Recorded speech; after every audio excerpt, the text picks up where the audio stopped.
this is the best one. So you guys are all getting a real treat here. So what we're going to talk about are shared worlds. So it's kind of a cool topic. It's not been the shared world concept hasn't been around too awfully long, and there's a lot of good things and some bad things about it. So I'm going to let each of our panelists introduce themselves and maybe mention which series you're in, and then we'll get started on some questions. And be sure to write down anything that you might like to ask so you don't forget it. I'm supposed to introduce myself. I'm Sue Berdorf. You always see me running around. I'm usually the crazy one that looks like I have nothing better to do than be a chicken. So I will let you ladies start. We'll start in the back. Alicia. Start with me? Yes. Okay. What you got? Hi, I'm Char Webster. I write for Havenwood Falls. I just had my first Havenwood Falls book come out in June. But before that, I wrote in Edna Walters' Runes Universe. And that was really fun. Hi, I'm Amy Hale, and I write in the Havenwood Falls world, whatever universe, whatever the heck it is. I'm Bam Shepard, and I am the creator and organizer of the Monster Ball anthology. I'm Angela Roque, and I've written 2 books in Robin Peterman's Magic and Mayhem shared universe. Yay. And I should have mentioned I'm also an author, and I've published in the Havenwood Falls series as well, which I absolutely love. It's a cool series. If you haven't read it, better get on that. But a few of us are here. We can Exciting things are give you advice. Yes. Yes. All right. So before I get to the actual questions, do any of you want to throw something out there that you just would like to, a little bit of wisdom or something, and then we'll get started on the questions, or we can do the questions, whatever works for you guys. So I would just say we're going to talk a little bit about shared worlds, but the number one thing for shared worlds for you guys is going to be to protect yourself. You always need to be looking at contracts. Make sure you're reading through and you're protecting yourself, and do your research. Don't join a shared world without going behind the scenes and asking other people who've been involved or who are currently involved or have worked with them on a previous project, because things may look rosy and great from the outside, but that doesn't always mean that that's how a project actually is. So this is your business, this is your livelihood, you need to protect it. So make sure that you're thinking of those things first and foremost when you're going into a shared world. Yes, they're very complicated, or can be. How many are authors that are thinking about joining a shared world, or would like to at some point? How many are readers who just enjoy reading them? Yay! We like all of you. All right. Okay, so we'll start with the first question. Good comment there, Pam. Thank you. Just a brief description of what a shared world is, because some people have this idea that it's one way. It might be planets, or a sci-fi story where there's different planets and we're all in the same universe, that kind of thing, which it can be. But a shared world is where authors get together and they create their own realm.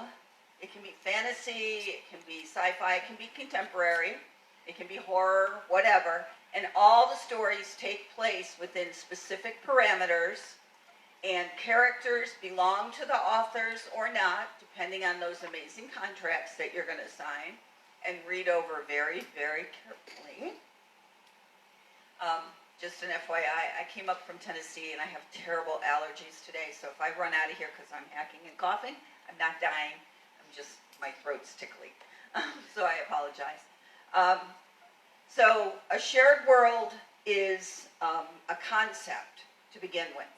And then from there, it becomes a place that you want to go to as a reader or an author. So we're going to explore a little bit more and a little more in depth about what is good about them, what's bad about them, how we get the concepts, how things might change from the time that you started to the time that you finally decide to walk away, because you don't have to stay with it forever. Usually it's a book by book thing in a shared world, but that's not always the case. Again, it's your contract. So for authors who write multiple series in the same shared world, what are the benefits and the drawbacks? And most specifically, does this keep more readers intrigued or the opposite, and isolate new readers only interested in the newer series? And by that, we're meaning your fans, not specifically the ones that are in the world. And then on a side note, for the authors who may take their character from a shared world is what we're talking about. So say that you have a character in that shared world and you own it, and you're going to take it out into a full series. In what way is that complicated, involving the series that the character started in? I think that's what Stacy was going for there. Oh, yeah. Well, what did you mean? Well, There you go. okay, what I had intended, I thought Karina was going on this panel as well, and she actually has written 2 series in the same universe. Yeah. So that's Like what I was Hazelwood going for. Falls High and Hazelwood Falls Legend. Right. Different series in the same universe. How does this interact with one, like, if you have one protagonist, one character from this one, how do they appear in other ones? Like, Danica Dark is the closest one that I can think of, like, top offhand. All of her books happen in the same universe, but she has multiple different series. How does that affect? Okay, so that's a little different from the Yeah. shared worlds we're doing here, but I know what you're talking about there. I do that with a few too. Directly, because I thought there was an author on here that wasn't in a shared world, so I was trying to direct it to her so that she had any questions that she could answer. But But even I different, think so. I think for the or purpose of this or panel, like the if you're taking Academia. a character from a shared world, For instance, Stacy took her MC from her Havenwood Falls story and took it out and wrote a series for it. I have authors in the Monster Ball who originally were supposed to end their story at the Monster Ball, but then they fell in love with them and they took them out and they carried on series with them. So you can definitely 100% do that. It's going to depend on your contract. Sometimes your contract will say, this is it. It's in this world and that's all you can write from that character. So you need to be careful and mindful of that when you go into it. Because if you fall in love with that character and you already signed a contract saying that this character belongs to this world and that's it, then you're screwed because this character belongs to that world and that's it. So you have to be mindful of those things when you're going into it, when you're signing your contract and you're going into the shared world. But a lot of shared worlds make it pretty easy for you to take your characters out. The purpose of the Monster Ball is for all of those authors to be networking with each other, getting help from those different authors and their readers and their fan base. And the reason they're all in there is because they all have similar writing styles that I knew readers would like all of the authors. And if you're a fan of Stacey Mary Brown, you're also going to like Heather Hildenbrand and Melissa Hogg, So that's how I choose my authors for my shared world, is I want them to be able to cross over. So I want them, if they fall in love with a character, to be able to take it out. But there is a downside to that, because when you write that series, your world started in my world, which means you have to continuously promote my world as long as your book is in my anthology. And some shared worlds, it's in there forever. Mine, it's in there for a year. So the way that it works is I have exclusive rights to that story for the period of just over 1 year. So you need to think about things. We've run into this issue this year. If you decide you're going to write a spinoff off of that and you want to then do that series in audio or whatever it may be, you have to think about, how am I going to get them that first story? When this story becomes unpublished in a year, am I going to write that as a separate novella and release it? Or am I going to add it to book 1? Do I need to do all the audio at once if I'm doing the audio at once? I'm not going to be able to release that audio, even though I may have already released the series. So these are all things you need to think about when you're going into a shared world, and you're writing something outside of that shared world. There's going to be logistical things that you're going to have to work out, and you're going to have to make sure that you're looking in your contract to see what you're able to do, and checking with the organizer of your shared world if you have any kind of questions about how it works. So the other question to segue off of that is you have a timeline. Yeah. In a shared world. So you have to also be careful that you are not crossing that timeline and creating a story at a place when your character is somewhere else. So that's another reason why a shared story or shared world is very complicated. You have to keep track, put a big poster board up on your wall. I use string and post-it notes, and that's how I keep track of stuff. But you have to create a timeline so you know where your character is, not only in your story, but in somebody else's story within those worlds. So I'm going to let Amy answer that one, right? So what am I answering? Well, about having the timeline. The timelines? Yeah. And something I found that helps me too, because like I just finished my 4th Havenwood Falls story, and I had my editor come back and go, wait a minute, you know, what happened here? What day was this? And in my first book, I wasn't keeping close track of that.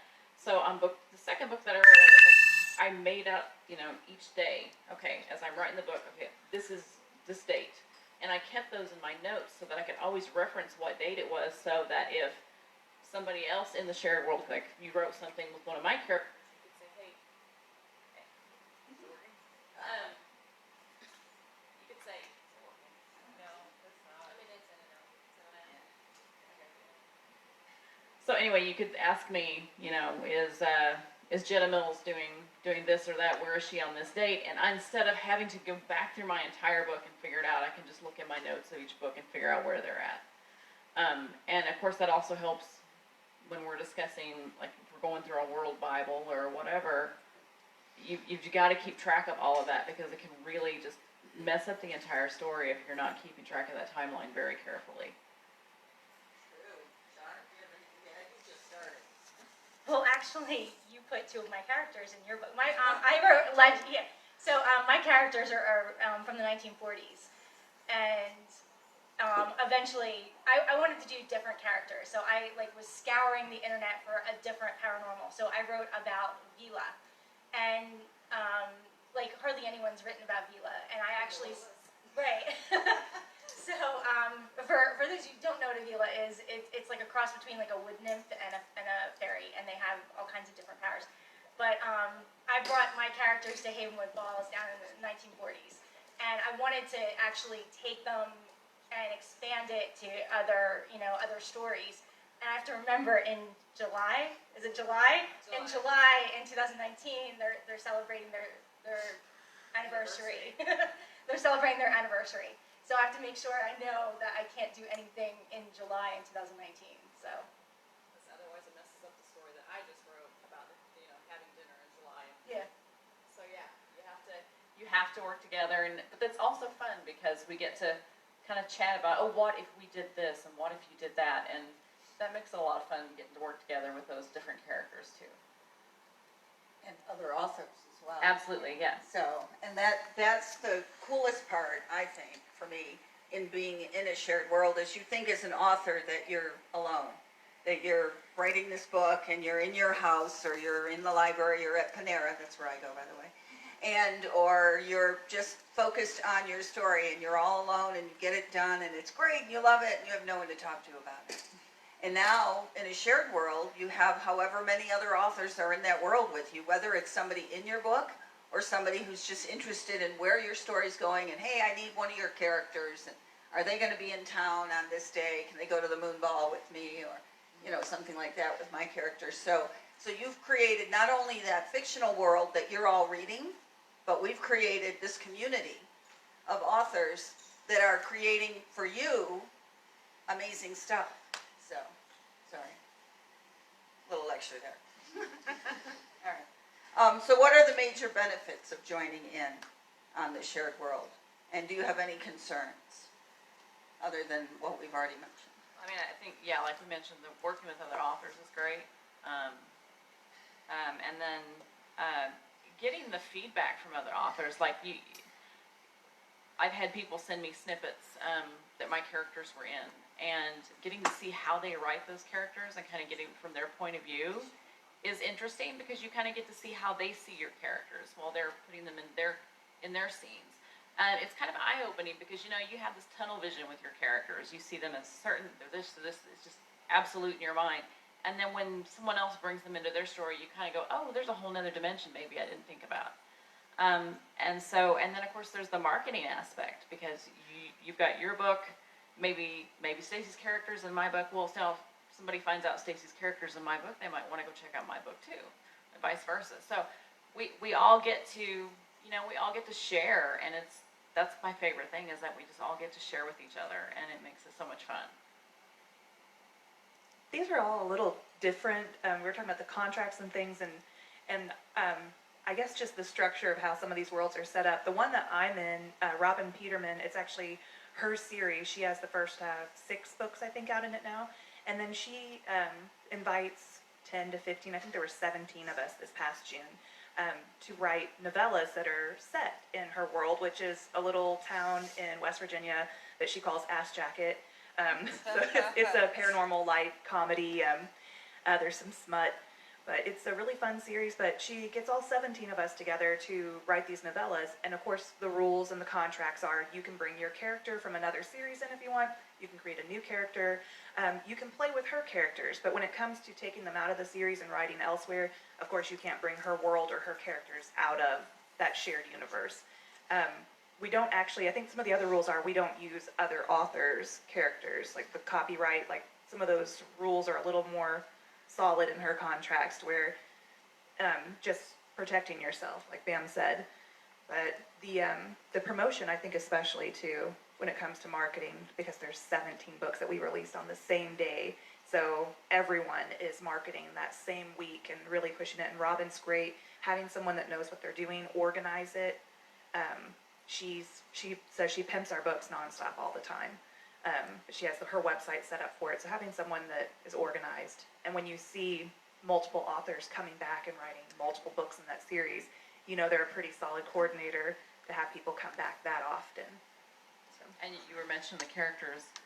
Havenwood Falls, we have our main characters that are non-shared, so we have exclusive copyright on those. So, like, I could take my main characters and take them out of Havenwood Falls and write a story. But then we have shared main characters that we can borrow from each other, and then we have secondary characters that we can borrow from each other. So the contracts for each character is different.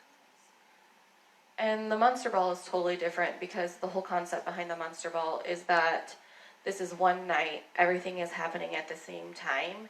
They're all going to the same party. They're all doing the same thing.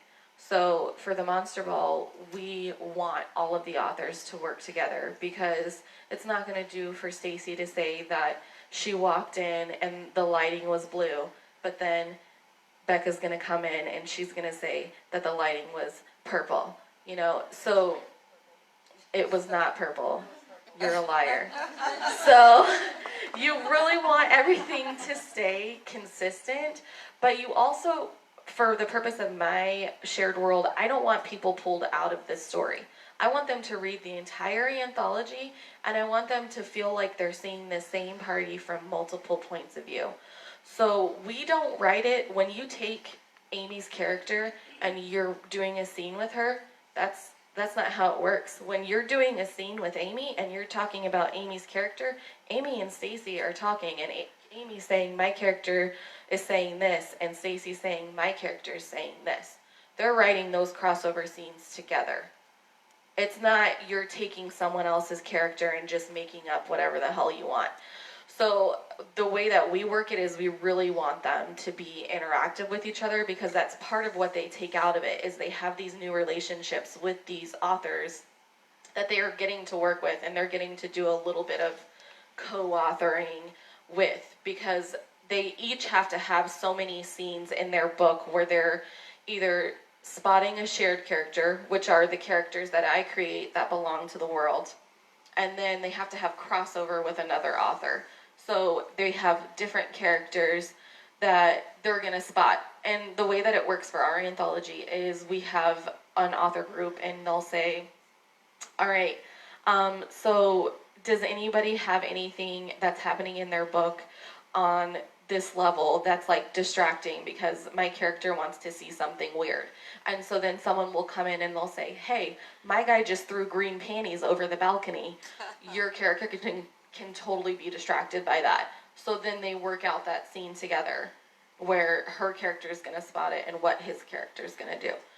So the way that ours work is a lot of interaction between the authors, because for the Monster Ball, that's the one thing that authors take out of it, is they do get the opportunity to work with all of those other authors in that capacity that they're writing together. Because we don't want we want all the stories to just flow together to where you just feel like this is happening and oh my gosh, at the same time this is happening too. And so for our world, you get a lot out of it the first time you read it, but you get even more out of it when you read it the second time and you've read all 13 stories, and suddenly you're realizing that that guy who threw the green panties off the balcony in that book you read was actually this guy over here. So that's how we work it. We like to have it where they can read it a couple times and they're still picking up new things from the anthology. So that's one thing to keep in mind too, is that each shared world is going to be different. You're hearing 3 different kinds of shared worlds and 3 different rules and regulations for those shared worlds. A+, you get a gold star. Anybody have anything they want to add to that? Okay, so here's a good question, and we weren't the ones who started it, but we started Monster Ball, right? So this is probably Amy, and you're part of Robin's world. So, how do you start the process of building your own shared world? What is the process like? So it's a lot of work. To start your own shared world is a process. I actually fell into my shared world. I was trying to convince other people that they should do this shared world, and they didn't have time to do it. And they're like, it's your idea, just put it together. And I'm like, yeah, sure, I'll just put it together, no big deal. And so I was really fortunate. I reached out to some of my favorite authors and just said, I have this idea. And they were all like, hell yes, I'm in. Like, so for me, it was very easy. I already had a really clear idea of what I wanted to do because, like Susan said, shared worlds weren't really a thing. They've only been a thing for a couple of years. Before that, if you were in a set, it was like a box set, right? So it would be like, all of us wrote a paranormal book, or all of us wrote a book about a werewolf or a witch. Or if you were lucky, it was something like, all of these stories are about someone's first time, like, so it was a more broad theme, but there wasn't an actual, like, shared anything. It was 10 very separate, different stories that didn't have anything to do with each other. And so when I first approached them, I wanted to know 2 things. I wanted to know why there was never any crossover between the stories. And I also wanted to know why nobody had put together a box set with just all, like, outstanding authors, because a lot of box sets will have, like, 1 or 2 authors that you know of, but then a lot of newbie authors. And so my goal was to kind of combine both for the Monster Ball. I wanted some, like, crazy, outstanding authors, but I also wanted them all to, like, have something to do with each other besides the fact that they were just all werewolves. So you have to have, like, a really solid concept of what you want this new shared world to be, and it has to be something new. It can't be something that everybody's already doing. So I had a really solid concept. The blurb that is still to this day on the Monster Ball is the very first blurb that I wrote, and I wrote it out and I sent it to Heather Hildenbrand and Melissa Hogg, and they were like, that sounds freaking awesome. You should ask people. And so I reached out to author friends that I had, and every single one of them was like, yeah, I'm totally in. And then I was like, where the hell do I go now? Like, I didn't know what to do next. I had all these authors who wanted to join this shared world, So then we had to look into contracts, setting up the contracts. Which part of the shared world do I own? Which part of the worlds do they own? You have to set up, when you're doing a shared world, you have to set up a world Bible. So you have to create the guidelines of the world. And you have to create all the guidelines, not just like things that you think are common sense that someone will probably get. No, you need to tell them. You need to tell them every single thing. And you also have to be aware that you're going to have to like be flexible with things. Like things may change. So for instance, last year I created a bathroom. The way that I do it every year is I create the location, I create all the shared characters, and then we have set guidelines for like bigger world stuff, right? Like they're not allowed to kill anyone or whatever happens. So, but when I set the guidelines and I give them all to the authors, and then the authors will be like, okay, but can I have a loophole every time? So then I have to say like, no, you can't have a freaking loophole, or I have to say, fine, you can have a loophole, but we have to do it this way. So you have to be really like conscious of what's happening and which rules you're willing to bend and which rules you're definite finite on. And so, okay, for instance, last year I set up my venue, I created a bathroom.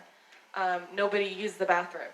So this year I was like, I'm not even making a freaking bathroom. Nobody used the bathroom. And then Stacy was like, hey Amber, where's the bathroom? It's like you read her mind. And I was like, damn it, Stacy.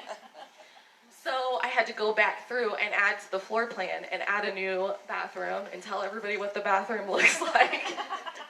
So you have to be flexible with like when you're building the world. You have to be aware that like as new people come into the world and they're writing it, they're going to want to do things. So you just have to have a really clear set of what it is you're willing to bend on, what things you're not, what things you absolutely are hard sets. And you have to be aware that it's a lot. Like you're creating all of the world building that you would do for a book, you're doing that for a shared world, but you're doing it for 10, 15, 30 authors. So you need to think about that, and you want to try to do it as easy as possible, because if your world gets too big, people get confused, they don't have time, things are going to be missed. So you want to try to keep it as simple as possible, but as straightforward as possible as well. So what about your team, the ones that are going to help you besides your authors? Now you need editing, now you need covers.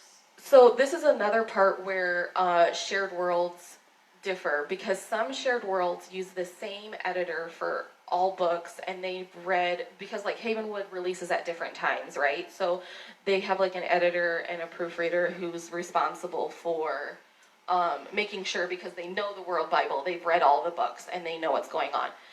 Mine is different because the Monster Ball releases at the same time. So the way that our editing and everything works is we have several deadlines. So for instance, the first deadline was yesterday.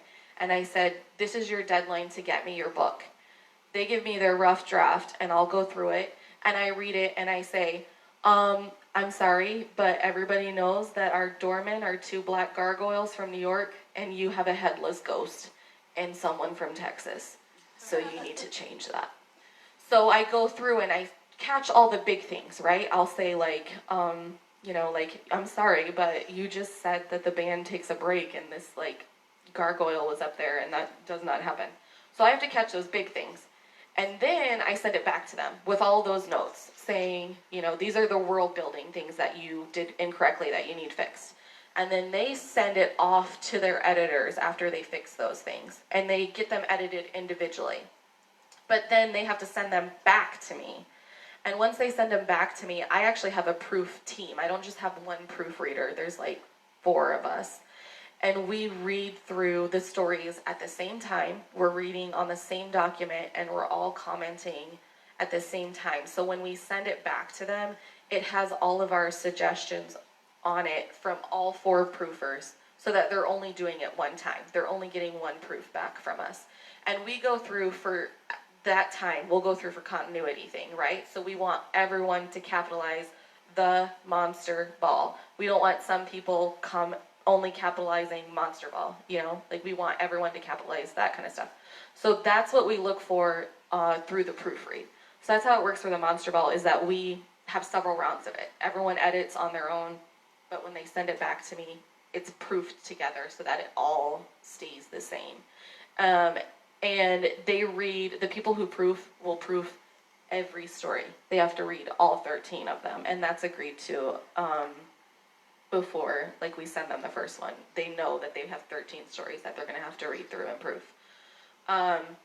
And then I actually do our covers for the Monster Ball, but that's something Havenwood contracts through Regina Wamba. She does gorgeous covers, but she has very set guidelines. Like the Havenwood Falls always have the border and the, you know, so you do have to brand yourself.